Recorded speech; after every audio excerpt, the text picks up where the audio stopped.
আসসালামু আলাইকুম সবাইকে। নাইমাস কুকিং আপনাদের স্বাগতম। আশা করি আপনারা সবাই ভালো আছেন। আমি আল্লাহর রহমতে ভালো আছি।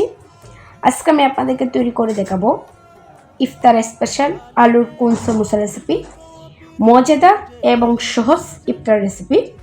নাইমাস কুকিং মানে সহজ রান্না। যারা আমার ভিডিওগুলো দেখেন তারা অবশ্যই জানেন। চলুন এখন আমরা শুরু করব। রেসিপিটি তৈরি করার জন্য একটি মিক্সিং বলে নিয়ে নিচ্ছি 1 কাপ ময়দা।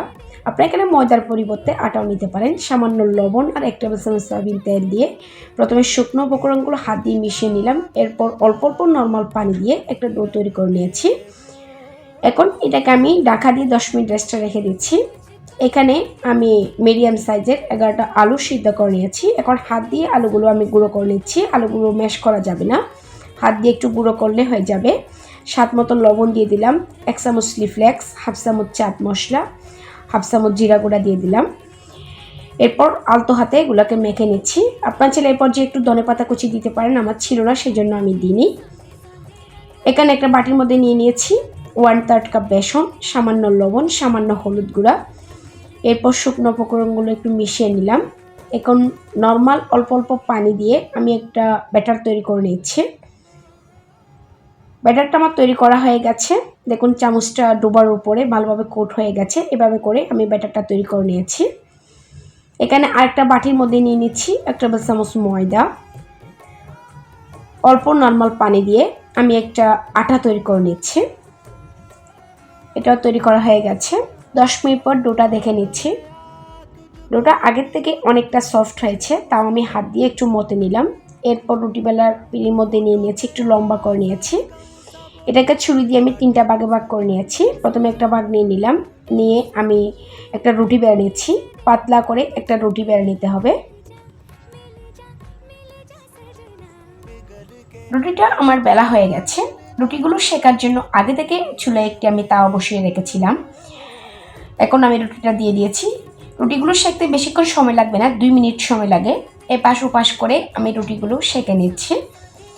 সেমভাবে সবগুলো রুটি আমি সেকে নিয়েছি। এখন আমি সমোসার শীটগুলো কেটে নিব। প্রথমে মাঝখানে কেটে নিয়েছি, এরপর লম্বা করে কেটে নিচ্ছি। আমি কিভাবে করে সমোসার শীটগুলো কেটে নিচ্ছি দেখে আপনাদের বুঝে নিতে হবে। আমার শীটগুলো কাটা হয়ে গেছে। এগুলো আমি সবগুলো একসাথে নিয়ে নিলাম। প্রথমে একটা শীট নিয়ে নিচ্ছি, নিয়ে আমি কোণের শেপটা দিয়ে দিব। প্রথমে আমি যে গামটা তৈরি করে রেখেছিলাম, যে আটাটা, এখান থেকে অল্প একটু আটা নিয়ে এক পাশে লাগিয়ে দিয়েছি। তারপরে এই পাশের কোণটা এই পাশে লাগিয়ে দিচ্ছি। আমি কিভাবে করে কোণের শেপগুলো দিয়ে দিচ্ছি আপনাদের দেখে বুঝে নিতে হবে। দেখুন খুবই ইজিভাবে এই কোণগুলো তৈরি করা যাবে। এভাবে করে সবগুলো কোণ আমি তৈরি করে নিয়েছি। এখন আমি একটি কোণের মধ্যে যে আলুর পুরটা তৈরি করে রেখেছিলাম এখান থেকে অল্প একটু ঢুকিয়ে দিলাম, দিয়ে একটা কোণ আমি তৈরি করে রেখেছি। আর একটা কোণ আপনাদেরকে তৈরি করে দেখাচ্ছি। দেখুন এভাবে করে আমি 6টি কোণ তৈরি করে নিয়েছি। এখন আমি যে বেসনের ব্যাটারটা তৈরি করে রেখেছিলাম এর মধ্যে চুবিয়ে তারপর আমি তেলের মধ্যে ছেড়ে দিচ্ছি। এটা করার কারণ হচ্ছে যাতে পুরটা বের না হয়, সেজন্য আমি এই ব্যাটারের মধ্যে ভালোভাবে মুখটাকে সিল করে এরপর তেলের মধ্যে ছেড়ে দিচ্ছি। এইভাবে করে আমি সবগুলো সমোসা তৈরি করে নিব। যারা আমার চ্যানেলটি সাবস্ক্রাইব করেছেন তাদেরকে অসংখ্য ধন্যবাদ। যারা এখন আমার চ্যানেলটি সাবস্ক্রাইব করেনি তারা আমার চ্যানেলটিকে সাবস্ক্রাইব করে রাখবেন, পাশের নোটিফিকেশন বেলটি অন করে রাখবেন। যখন আমি নতুন কোনো ভিডিও আপলোড করব তখন সাথে সাথে আপনাদের কাছে নোটিফিকেশনটি পৌঁছে যাবে। এগুলো ভাজা হয়ে গেছে। সেইমভাবে আমি সবগুলো কোণ সমোসা ভেজে নিয়েছি।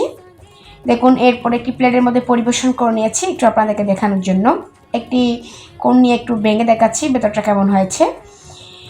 ভেতরে আলুর ভরপুর, খেতে কিন্তু অসম্ভব রকমের টেস্টি। আশা করি আজকের রেসিপিটা আপনাদের ভালো লেগেছে।